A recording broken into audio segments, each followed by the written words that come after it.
जय महाराष्ट्र। मी राजू भैया जयस्वाल।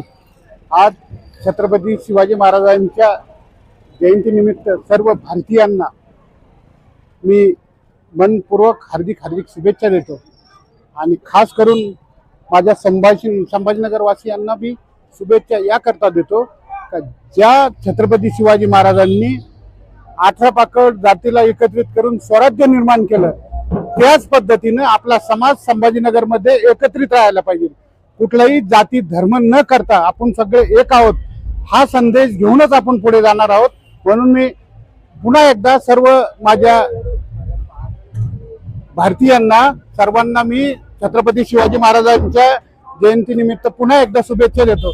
कारण आज केंद्रात राज्यात सरकार असून या सरकारनं गोरगरिबाचा 1 रुपयाचा दिलासा नाही।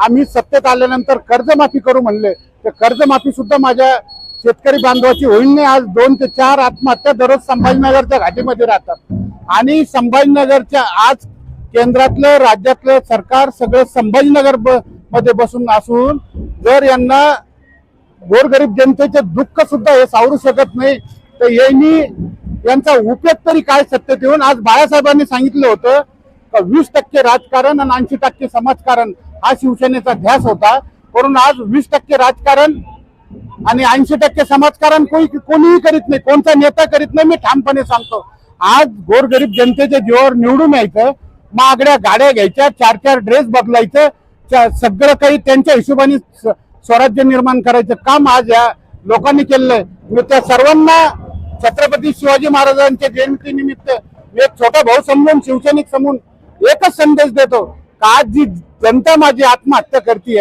आज मेडिसिन फील्ड मध्ये मी जे काम करतो, आज 2 कोटी रुपयाला दररोजचे माझ्या संभाजीनगरचे जास्त देते मेडिकल लाईन मध्ये। ज्या गोळीवर 20 रुपये किंमत आहे त्याच्यावर 250 किंमत, ज्या गोळीवर बॉटलवर 60 रुपये किंमत आहे त्याच्यावर 600 रुपये किंमत।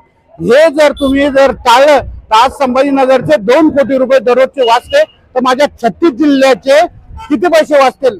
72 कोटी। हीच खास मी आदरणीय सर्व मान्यवरांना विनंती करतो की या गोष्टीकडे तुम्ही लक्ष द्यायला पाहिजे। आज जनता होरपळते। आज माझी आई बहीण 200-250 रुपये रोजाने कुठं काम घ्यायला गेली तर तिला 1 किलो सफरचंद 1 किलो चिक्कू सुद्धा घेता येत नाही। ही कंडिशन आज माझ्या संभाजीनगरची आहे। 200-250 रुपये रोजाने काम करणारा संघर्ष करू शकत नाही। कुटुंब जर राहिलं संभाजीनगरला तर दररोज महिन्याला 30-40 हजार खर्च आहे, हे हँडल करू शकत नाही। त्यामुळे आत्महत्याचं प्रमाण वाढलं। मी फक्त मान्यवरांना एक शिवसैनिक म्हणून एवढंच विनंती करतो, तुम्हाला काय लफडे करायचे करा, काय कोटीने जमा करायचे ते करा, पण माझा